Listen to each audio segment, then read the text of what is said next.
Hello everyone. Last lecture में हमने phenol start किया था यूनिट सेकेंड, और हमने देखा था उसमें कि क्या कॉमन प्रिपरेशन टेक्निक्स होती हैं और जनरल हमने फिनॉल के बारे में पढ़ा था कि फिनॉल की फिज़िकल प्रॉपर्टीज़ क्या क्या हैं, राइट। आज के लेक्चर में हम स्टार्ट करते हैं एसिडिटी ऑफ फिनॉल्स के बारे में, ठीक है। तो बहुत ही इम्पॉर्टेंट टॉपिक है, आपका मेन टॉपिक है आपके सिलेबस का, तो ध्यान से पढ़ेंगे इसको। तो पिछले लेक्चर्स में भी हमने देखा था कि जब हम प्रिपरेशन ऑफ फिनॉल के बारे में बात कर रहे थे, उस टाइम फिनॉल से फिनॉक्साइड नहीं बन रहा था, लेकिन कहीं आपको फिनॉक्साइड आयन दिखाई दिया था, ठीक है। तो इसका मतलब ये है कि ये फिनॉल से फिनॉक्साइड और फिनॉक्साइड से फिनॉल बन सकता है इजीली, ठीक है। तो किस कंडीशन पे बनेगा वो हमें पता चलेगा रिएक्शंस में, ठीक। तो फिलहाल हमें ये हमारे सामने ये एक पॉइंट है कि फिनॉल जो होता है, ठीक है, अपने एसिडिक नेचर की वजह से फिनॉक्साइड आयन में कन्वर्ट हो जाता है। एसिडिक नेचर क्या हुआ? हाइड्रोजन बॉन्ड रिलीज हो रहा है, ठीक, सॉरी हाइड्रोजन एटम रिलीज हो रहा है, तो ये एसिडिक नेचर हो गया। कहीं पर भी एसिड्स जो होते हैं आपने देखा होगा, अगर HCl की बात करें तो एच आयन रिलीज कर रहे हैं, H2SO4 भी एच आयन रिलीज कर रहे हैं, तभी वो एसिड्स हैं, ठीक है। तो एसिडिक नेचर है, इसीलिए एसिडिक नेचर है कि यहाँ पर हमें एच आयन मिल रहा है और ये एसिड की तरह एक्ट करेगा, ठीक है। तो अब हमें देखना है कि कौन सा इनमें से, अब हम फिनॉल और फिनॉक्साइड आयन जब बन रहा है, जो रिएक्शन हो रही है, तो वो ऐसी कौन सा रीज़न है जिस वजह से हम ये बोल रहे हैं कि फिनॉक्साइड आयन बन रहा है, तो किस वजह से बन रहा है, ठीक है, उसके बनने की वजह क्या है, ठीक है। तो ये बेसिकली हमें क्या करना है, एसिडिक नेचर को डिस्क्राइब करना है। अब उसके लिए हम क्या करते हैं, सबसे पहले एक काम करते हैं, फिनॉल के रेजोनेटिंग स्ट्रक्चर बना लेते हैं, ठीक है। तो ये हमारे रेजोनेटिंग स्ट्रक्चर बने हैं, तो समझ लेते हैं फिनॉल की क्या होगा सबसे पहले। अच्छा, ऑक्सीजन के ऊपर क्या है, लोन पेयर है, ठीक है। तो ये लोन पेयर डोनेट करेगा इसे, किस वजह से, प्लस एम इफेक्ट की वजह से, रिकॉल कर लेंगे इसको हम। और ये वाला जो होगा ये यहाँ डीलोकलाइज होगा, ठीक है। तो ये आ गया आपका नेगेटिव चार्ज यहाँ पर, ठीक है। यहाँ नेगेटिव चार्ज आ गया ऑक्सीजन के ऊपर, क्योंकि इसने अपने इलेक्ट्रॉन डोनेट कर दिए हैं रिंग की तरफ, यहाँ डबल बॉन्ड आ जाता है, यहाँ पॉजिटिव चार्ज आ जाएगा, ठीक। यानी कि ये जो आपकी ऑर्थो पोजीशन है, इस पर नेगेटिव चार्ज दिखने लग गया आपको। अब नेक्स्ट में क्या होगा, ये यहाँ मूव करेगा, ये इलेक्ट्रॉन यहाँ मूव करेंगे, और नेगेटिव चार्ज आपका यहाँ पर मूव हो जाएगा, और यहाँ पर फॉर्मेशन ऑफ बॉन्ड बंद हो जाएगा। नेक्स्ट में क्या होगा, ये यहाँ मूव करेंगे, और ये आपका नेगेटिव चार्ज फिर यहाँ मूव कर जाएगा, यहाँ पर मूव कर गया, तो ये ऐसा स्ट्रक्चर बन गया, और यहाँ पर फिर बॉन्ड फॉर्म हो जाएगा, ठीक है। और लास्ट स्ट्रक्चर में क्या होगा, ये चार्ज जो है यहाँ मूव करेगा, यहाँ से इलेक्ट्रॉन वापस से यहाँ मूव कर जाएंगे, और हमारा वापस से एक रेजोनेटिंग स्ट्रक्चर ये बन जाएगा। तो इसमें नंबर ऑफ रेजोनेटिंग स्ट्रक्चर हमारे कितने हो गए, काउंट कर लेंगे, 1 2 3 4 5, ठीक है। 5 रेजोनेटिंग स्ट्रक्चर है, याद रखेंगे इसे। तो ये कौन सा केस हो गया, फिनॉल का केस हो गया, ठीक है। अब एक बार अभी मैं समझाती हूँ आपको, धीरे धीरे बिल्कुल समझ में आ जाएगा कि मैं क्यों ये रेजोनेटिंग स्ट्रक्चर बना रही हूँ, ठीक है। दोनों के बना लेते हैं पहले,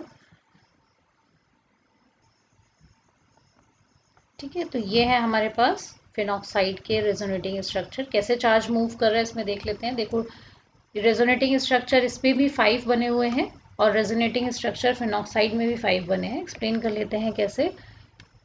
ये आपका चार्ज ऑक्सीजन है, प्लस एम इफेक्ट ये भी देगा, ठीक है। ये वाला बॉन्ड यहाँ करा, फिर ये नेगेटिव चार्ज आ गया, ये यहाँ मूव करेगा, और ये बॉन्ड यहाँ शिफ्ट होकर नेगेटिव चार्ज देगा, फिर ये बॉन्ड यहाँ शिफ्ट हो जाएगा, ये पाई इलेक्ट्रॉन यहाँ डीलोकलाइज हो जाएंगे, तो यहाँ पर आ जाएंगे। उसके बाद ये पाई इलेक्ट्रॉन्स यहाँ पाई बॉन्ड बना लेंगे और ये वाले इलेक्ट्रॉन वापस से ऑक्सीजन के पास चले जाएंगे डबल बॉन्ड के, और वापस से आपका स्ट्रक्चर ऐसा बन जाएगा। ठीक है, तो ये आपका जो स्ट्रक्चर बने हुए हैं ये रेजोनेटिंग स्ट्रक्चर फिनॉक्साइड के। अब आप देखो डिफरेंस क्या है, यहाँ पे भी 5 रेजोनेटिंग स्ट्रक्चर हैं। अच्छा, हमने कहा कहीं पर दो तीन पॉइंट्स पढ़े थे, उसको ध्यान में रखते हैं। पहला पॉइंट्स जो होता है कि मोर resonating structure means more stable compound। ठीक है, अगर हम रेजोनेटिंग स्ट्रक्चर बनाएं किसी कंपाउंड के और दो कंपाउंड में से आपसे पूछा जाए कि कौन सा ज़्यादा रेजोनेटिंग कौन सा ज़्यादा स्टेबल कंपाउंड होगा, तो आप बोलोगे कि वो ज़्यादा स्टेबल होगा जिसके ज़्यादा रेजोनेटिंग स्ट्रक्चर होंगे। ठीक हो गया।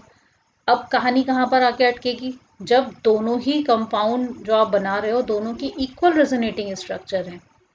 अब हम क्या देखेंगे कि कौन सा ज़्यादा स्टेबल होगा।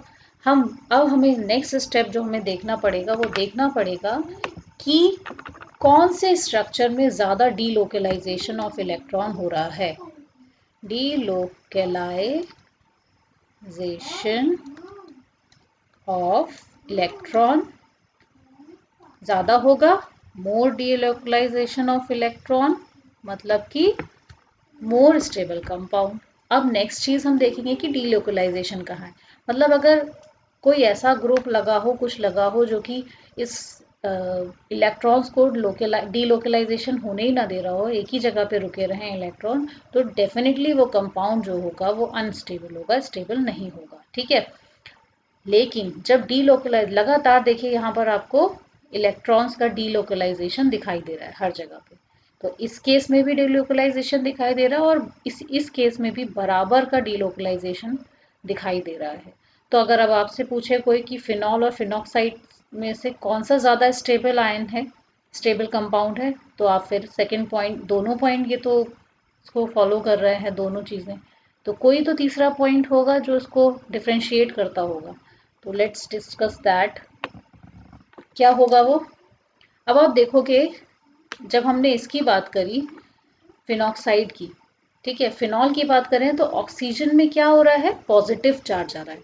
ठीक है, क्योंकि इसने अपने इलेक्ट्रॉन दिया और यहाँ पर ये हाइड्रोजन से भी अटैच्ड है इस केस में। इसके पास क्या था, फिनॉक्साइड के पास क्या था, ऑलरेडी एक नेगेटिव चार्ज डेवलप हो चुका था। ठीक है, उससे रेजोनेटिंग स्ट्रक्चर बने, तो यहाँ कोई पॉजिटिव चार्ज जनरेट नहीं हुआ। कुल मिला के आप देखोगे कि इस केस में, फिनॉल के केस में पॉजिटिव और नेगेटिव दो टाइप के चार्ज जनरेट हो रहे हैं, जबकि फिनॉक्साइड के केस में सिर्फ ये नेगेटिव चार्ज ही डीलोकलाइज हो रहा है, जब जो कि नेगेटिव चार्ज दिखाता है डेफिनेटली इलेक्ट्रॉन डेंसिटी कहाँ ज़्यादा है, ये वाला नेगेटिव चार्ज इसको दर्शाता है। और यहाँ जो पॉजिटिव चार्ज आ गया ये आपका चार्ज सेपरेशन दिखा देता है। ठीक है, तो यानी कि जहाँ पर हमें चार्ज सेपरेशन दिखाई दे रहा है उस कंपाउंड को हम कहेंगे कि वो लेस क्या है, स्टेबल कंपाउंड है। ठीक है, तो जो हमारा फिनॉल हो गया वो लेस स्टेबल हो गया क्योंकि यहाँ पर हमें चार्ज सेपरेशन दिखाई दे रहा है, पॉजिटिव नेगेटिव बोल सकते हो इसे, मतलब चार्ज सेपरेशन। ठीक है, यहाँ का नेगेटिव जो है वो इलेक्ट्रॉन डेंसिटी को दर्शा रहा है, याद रखिएगा इस चीज़ को। ठीक है, कि इस स्पीशीज पे इलेक्ट्रॉन डेंसिटी है और डीलोकलाइजेशन हो रहा है उसका, यहाँ पर कोई पॉजिटिव चार्ज डेवलप नहीं हुआ है तो चार्ज सेपरेशन नहीं दिख रहा है। तो लास्ट हमारा केस हम लिख लेंगे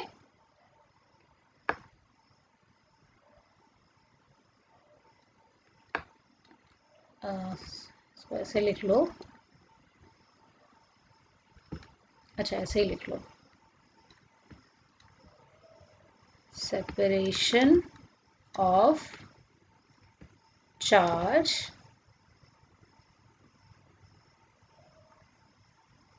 मेक्स स्पीशीज लेस स्टेबल।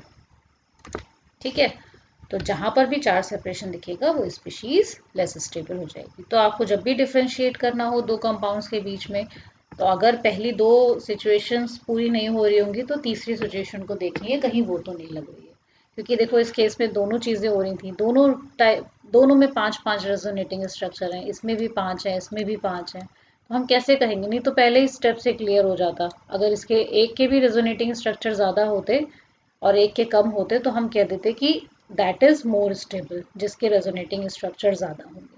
लेकिन हमें ऐसा इसलिए करना पड़ा क्योंकि दोनों रेजोनेटिंग स्ट्रक्चर सेम है, दोनों के number of resonating structure same है। ठीक, अब बात आ जाती है उसी चीज़ पे कि भैया हमें स्टेबल होना है। ठीक है, इस रिएक्शन को अगर आप देखोगे तो हर कंपाउंड अपने आप को स्टेबल करना चाहता है, हमेशा से पढ़ते चले आ रहे हैं कि भाई मुझे तो स्टेबल होना है। तो ये फिनॉल अपने आप को और स्टेबल कब कर पा रहा है? ठीक है, जब वो फिनॉक्साइड में कन्वर्ट हो जा रहा है। ठीक है, तो अपने आप को और स्टेबल करने के लिए वो फिनॉक्साइड में कन्वर्ट होता है और हाइड्रोजन एटम को रिलीज करता है। यहाँ भी बेचारे बाबा जी अलग हो गए। ठीक है, फिनॉल ने फिर अपने आप को स्टेबल करने के लिए इनसे निजात पाया। ठीक है, लेकिन ध्यान रखेंगे कि ये जो रिएक्शन लिखा है ये फॉरवर्ड डायरेक्शन में भी होती है और बैकवर्ड डायरेक्शन में भी होती है।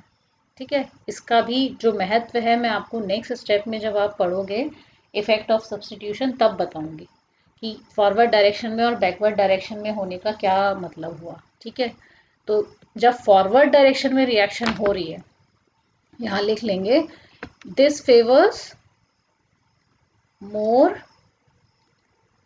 Acidic compound. ठीक है, तो जब भी रिएक्शन फॉरवर्ड डायरेक्शन में है मतलब कि फिनॉक्साइड आयन बन रहा है, मतलब कि और क्या हो रही है रिएक्शन, मतलब और एसिडिक नेचर जो है फिनॉल का वो निकल के सामने आ रहा है। तो यानी कि मोर एसिडिक कंपाउंड बनेगा जब ये रिएक्शन फॉरवर्ड डायरेक्शन में होगी। और जब ये रिएक्शन बैकवर्ड डायरेक्शन में होगी तो देखो फिनॉल की तरफ आ रही है तो लेस एसिडिक कंपाउंड। जब पीछे की तरफ आएगी रिएक्शन तो ये लेस एसिडिक कंपाउंड बनेंगे और जब फॉरवर्ड डायरेक्शन में रिएक्शन जाएगी तो ये मोर एसिडिक कंपाउंड बनेंगे। ठीक है, तो इसका तो हमें इससे ये समझ में आ गया कि फिनॉल अपने आप को स्टेबल करने के लिए एसिडिक नेचर शो करता है। ठीक है, बहुत अच्छा एसिड नहीं है डेफिनेटली ये, लेकिन अपने आप को क्या करने के लिए, स्टेबल करने के लिए ये फिनॉक्साइड आयन में बनता है। तो कोई अगर आपसे क्वेश्चन पूछता है कि why phenol form phenoxide ion, phenol जो होते हैं वो फिनॉक्साइड आयन क्यों बनाते हैं, उन्हें ऐसी क्या जरूरत पड़ती है, तो उसका सीधा सा जवाब यही है कि दे वांट, क्योंकि फिनॉक्साइड आयन जो है वो अपने आप में मोर स्टेबल है देन फिनॉल से। ठीक है, फिनॉल से ज़्यादा स्टेबल है फिनॉक्साइड आयन, तो कोई भी कंपाउंड अपने आप को ज़्यादा स्टेबल करना चाहेगा, इसलिए फिनॉल क्या करता है, फिनॉक्साइड आयन में कन्वर्ट हो जाता है और एसिडिक नेचर को शो करता है। ठीक है, इसका कन्वर्ट होने का मतलब ही हो गया एसिडिक नेचर इसका निखर के सामने आना। कैसे? क्योंकि एच आयन रिलीज हो रहा है। ठीक है, तो ये तो थी आपकी एसिडिटी ऑफ फिनॉल। अब हम बात करेंगे effect of substituent on acidic nature of phenol. अब देखो कोई भी फिनॉल है हमारे पास, ठीक है, कोई भी एक फिनॉल है जिससे कोई भी एक इलेक्ट्रॉन विड्रॉइंग ग्रुप या इलेक्ट्रॉन डोनेटिंग ग्रुप अटैच है। ठीक है, तो एक तो होगा हमारे पास इलेक्ट्रॉन विड्रॉइंग ग्रुप और एक हो जाता है हमारे पास इलेक्ट्रॉन डोनेटिंग ग्रुप। यानी कि एक तो होगा जो कि इलेक्ट्रॉन को, ये ग्रुप की बात हो रही है, ठीक है, एक तो होगा जो इलेक्ट्रॉन ले रहा होगा, यहाँ से जो भी इलेक्ट्रॉन इस रिंग को मिल रहे हैं वो, जो भी इलेक्ट्रॉन इस रिंग को मिलेंगे वो ये ग्रुप ले लेगा, तो that group will be electron withdrawing group. ठीक है, और ऐसा ग्रुप जो कि इन इलेक्ट्रॉन्स को ना ले पाए जो कि रिंग्स में आ रहे हैं, वो इलेक्ट्रॉन डोनेटिंग ग्रुप होगा। तो हम एक एक करके इसको देखेंगे तो ज़्यादा अच्छे से समझ में आएगा। ठीक है, तो इसे अभी हटा देते हैं।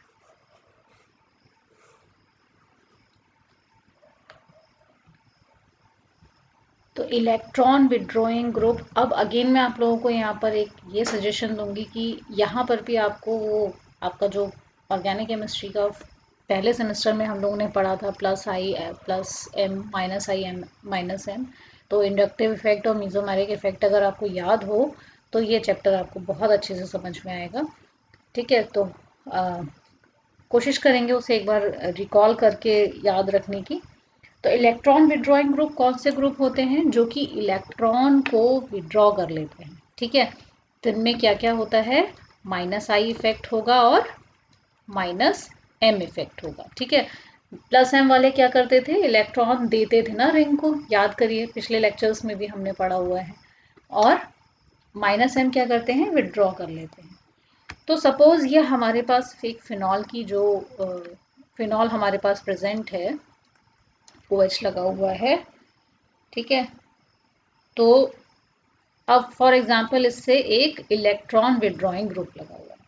ठीक है, तो होगा क्या, ये जब रिएक्शन होगी, देखो क्या होता है, अभी हम लोगों ने ऊपर भी देखा था, इसके पास क्या है? ऑक्सीजन के पास लोन पेयर्स हैं, तो ये डेफिनेटली रिंग को क्या करता है? लोन पेयर देने की कोशिश करता है, क्योंकि ये देखा था हमने ना कि रेजोनेटिंग स्ट्रक्चर बनाता है और ऐसा होता है। तो इसके लोन पेयर को लेने वाला अगर कोई मिल जाए, ठीक है, जिसके पास इलेक्ट्रॉन्स को लेने की क्षमता हो, इलेक्ट्रॉन को विड्रॉ करने की क्षमता हो, ठीक है, तो इस इलेक्ट्रॉन को कोई लेने वाला अगर मिल जाए तो हो गई इसकी बल्ले बल्ले।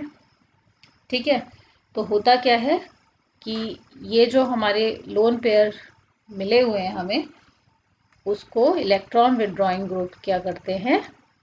अपने पास रख लेते हैं। ठीक है, निकाल लेते हैं यहाँ से, तो हमारा जो स्पीशीज है वो और स्टेबल हो जाती है। तो ये जो प्रोसेस है फॉरवर्ड डायरेक्शन में मूव करने में हेल्प करती है। तो फॉरवर्ड डायरेक्शन में मूव कर रही है, तो ये जो हमारा कंपाउंड होगा, इसका मतलब ज़्यादा एसिडिक होगा। ठीक है, तो फॉर एसिडिक, सॉरी इसको रिमूव कर दीजिए। तो एसिडिक हमने देखा था कब हो रहा था? जब रिएक्शन फॉरवर्ड डायरेक्शन में मूव कर रही थी। ठीक है, तो इसका मतलब इसको ये सपोर्ट कर रही है एसिडिक कैरेक्टर्स को बढ़ाने के लिए। तो ये जो माइनस आई इफेक्ट होता है या माइनस एम इफेक्ट वाले ग्रुप लगे होते हैं, ये जो एक्स लगा हुआ है, ये इलेक्ट्रॉन विड्रॉइंग ग्रुप है। और इलेक्ट्रॉन विड्रॉइंग ग्रुप जब इलेक्ट्रॉन्स को ले रहा है, तो वो कैसा स्पीशीज जनरेट कर रहा है? जो कि ज़्यादा उसका एसिडिक नेचर को बढ़ावा दे रहा है। ठीक है, तो अगर आपसे ऐसे कंपाउंड पूछा जाए, एक कंपाउंड पे लगा है इलेक्ट्रॉन विड्रॉइंग ग्रुप और एक पे लगा है इलेक्ट्रॉन डोनेटिंग ग्रुप, ठीक है, तो आप अगर आपसे पूछा जाता है इन दोनों में से, फॉर एग्जांपल एक एग्जांपल ही ले लेते हैं, चलो ये हो गए आपके दो एग्जांपल। एक फिनॉल ये है, ठीक है, जहां पर NO2 लगा है सपोज, और दूसरा फिनॉल है जिसके पास CH3 लगा हुआ है। अब आपसे पूछा जाएगा इसमें से एसिडिक कौन सा है, तो सेम पोजीशन पे दोनों के लगे हैं, तो पोजीशन का तो कोई टेंशन नहीं लेना है। ठीक है, यहाँ भी ऑर्थो पे लगा है, यहाँ भी ऑर्थो पे लगा है। नाइट्रोफिनॉल हो गया है ये, और ये हमारा, इसको देखो टॉलिन ऑर्थो हाइड्रोक्सी भी बोलते हैं कुछ लोग। एक मिनट, ये थोड़ा सा गड़बड़ दिख रहा है बॉन्ड,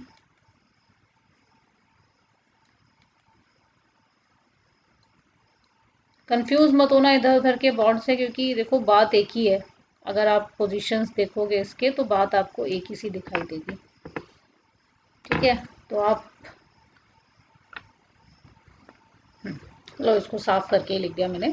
तो अब आपसे अगर पूछा जाए कि इन दोनों में से ज्यादा एसिडिक कौन सा है, ठीक है, तो आपको सबसे पहले क्या देखना है कि इसमें कौन से हमारे पास ग्रुप लगे हुए हैं। यहाँ देखिए ये जो ग्रुप लगा है इसमें क्या है, हमारा माइनस आई इफेक्ट है, माइनस एम इफेक्ट है। देखो बच्चों, जब हम पहले लेक्चर्स में भी मैंने बताया है, कभी भी जो मीजोमेरिक इफेक्ट होता है उसको ज़्यादा ध्यान दिया जाता है, ठीक है। तो जहाँ पर डोमिनेट हमेशा मीजोमेरिक इफेक्ट करता है, इसको हम ज़्यादा ध्यान देंगे।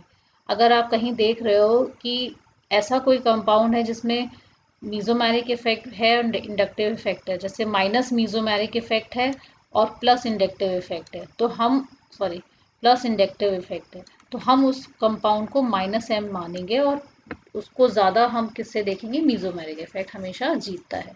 जस्ट हेलोजन के केस में आपको मैंने बताया था पिछले लेक्चर्स में, जो कि एक एक्सेप्शन है हेलोजन, तो उसको छोड़ दे तो otherwise mesomeric effect always wins, ठीक है।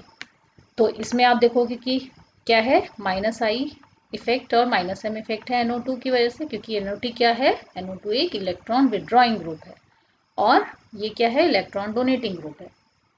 तो इलेक्ट्रॉन विड्रॉइंग ग्रुप है, तो मैंने बताया सीधे से यहाँ से हम इसका एग्जाम्पल मैंने सिर्फ इसीलिए 2 लिए हैं अभी, कि हम बता सकते हैं कि इलेक्ट्रॉन विड्रॉइंग ग्रुप है, इसका मतलब ये क्या कर रहा होगा, रिएक्शन को फॉरवर्ड डायरेक्शन में मूव करा रहा होगा और एसिडिक करेक्टर को फिनॉल के इंक्रीज कर रहा होगा। तो फिर ज़्यादा कौन सा एसिडिक हो जाएगा, ये NO2, ठीक है, NO2 वाला। और हमारा ये जो कंपाउंड है वो लेस एसिडिक होगा, राइट। तो ये था इलेक्ट्रॉन विड्रॉइंग का केस। अब इलेक्ट्रॉन डोनेटिंग ग्रुप, ठीक है। डोनेटिंग ग्रुप क्या हो गए, ऐसे ग्रुप जो कि क्या करेंगे, इलेक्ट्रॉन अगर ये लगे हुए हैं यहाँ पर OH, ठीक है, ये लगे हुए हैं यहाँ पर, तो इलेक्ट्रॉन को डोनेट करने की कोशिश करेंगे, ना कि लेने की, ठीक है। तो ये इलेक्ट्रॉन्स को शेयर नहीं कर पाएंगे और उल्टा डोनेट करने की कोशिश करेंगे, ठीक है। यानी क्या ग्रुप होगा इनका, प्लस आई इफेक्ट देंगे और प्लस एम इफेक्ट देंगे। तो ऐसे ग्रुप क्या होते हैं, इलेक्ट्रॉन डोनेटिंग ग्रुप होते हैं। और ये रिएक्शन को फॉरवर्ड डायरेक्शन में मूव ना करा के बैकवर्ड डायरेक्शन में मूव कराएंगे, ठीक है। मतलब अगर बनता डोनेट करने के बाद तो हमारा ये बन जाता, ठीक है। तो ये जो शेयरिंग है वो इस केस में नहीं होती है, ठीक है। तो उससे क्या हो जाता है, डीलोकलाइजेशन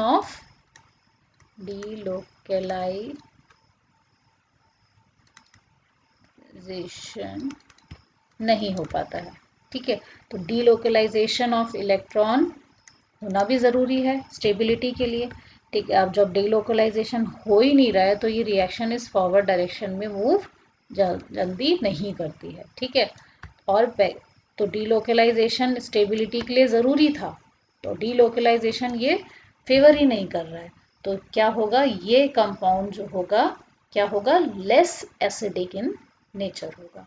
तो जहाँ पर भी इलेक्ट्रॉन डोनेटिंग ग्रुप लगते हैं वो लेस एसिडिक नेचर के फिनॉल्स होते हैं, ठीक है। चलिए एक एग्जाम्पल हम कर लेते हैं कॉमन सा, बहुत किसी कॉम्पिटिटिव एग्जाम में आया हुआ क्वेश्चन है ये, इसका एक एग्जाम्पल देख लेते हैं। सपोज हमारे पास कुछ फिनॉल्स हैं, ये पूछा गया है OH, पहले चारों बनाते हैं।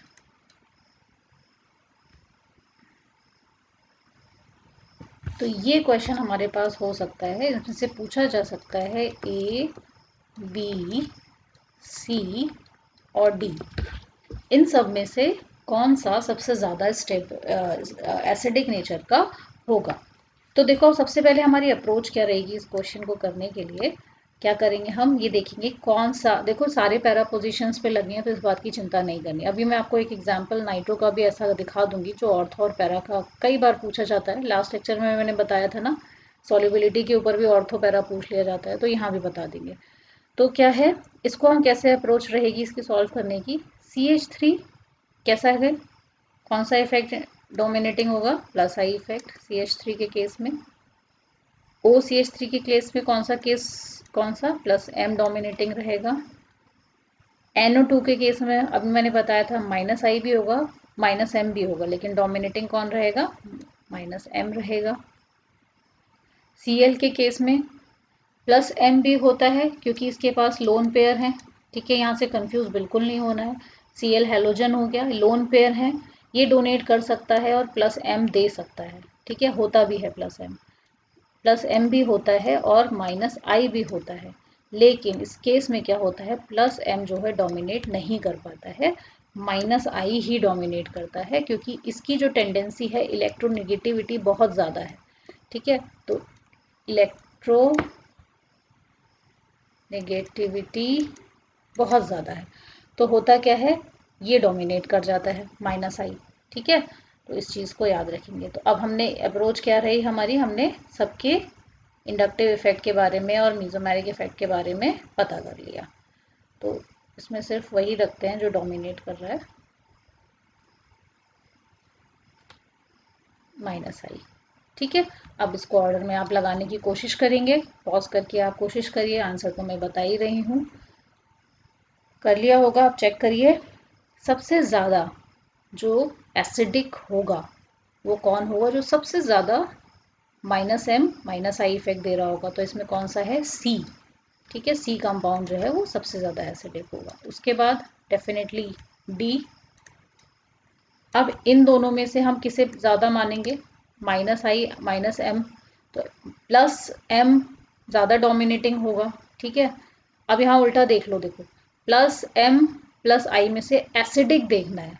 ठीक है, माइनस आई माइनस एम में से एसिडिक देखा हमने, तो माइनस एम वाला ज़्यादा एसिडिक हुआ। ठीक है, लेकिन प्लस आई प्लस एम के बीच में से देखेंगे तो एसिडिक कौन सा होगा, कौन सा मोस्ट ऐसा इन दोनों में से होगा जो बैकवर्ड डायरेक्शन की तरफ जाएगा, है ना, तो कौन सा होगा, वो सबसे कम एसिडिक इस केस में हो जाता है हमारा बी।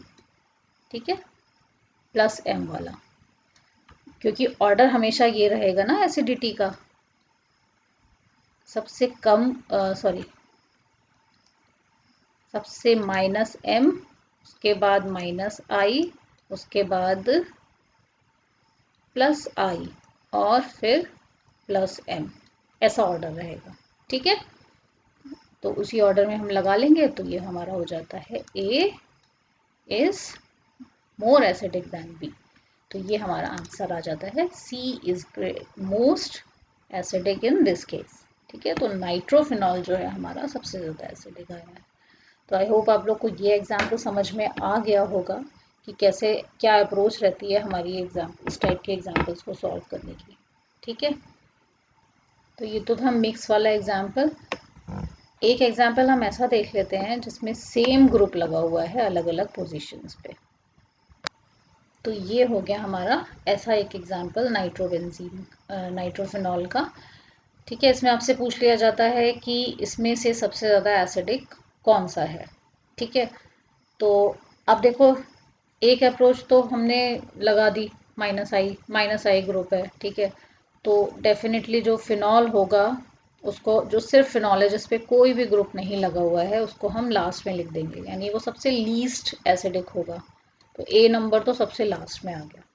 ठीक है, अब हम देखो हमने अच्छा एक चीज़ शायद मैंने छोड़ दी थी ये, हाँ ऊपर यहाँ पर एक चीज़ और नोट कर लो आप लोग कि ये जो सारा फिनोमेना होता है इलेक्ट्रॉन विड्रॉइंग ग्रुप का, जो क्या होता है, दिस इफेक्ट इज मोर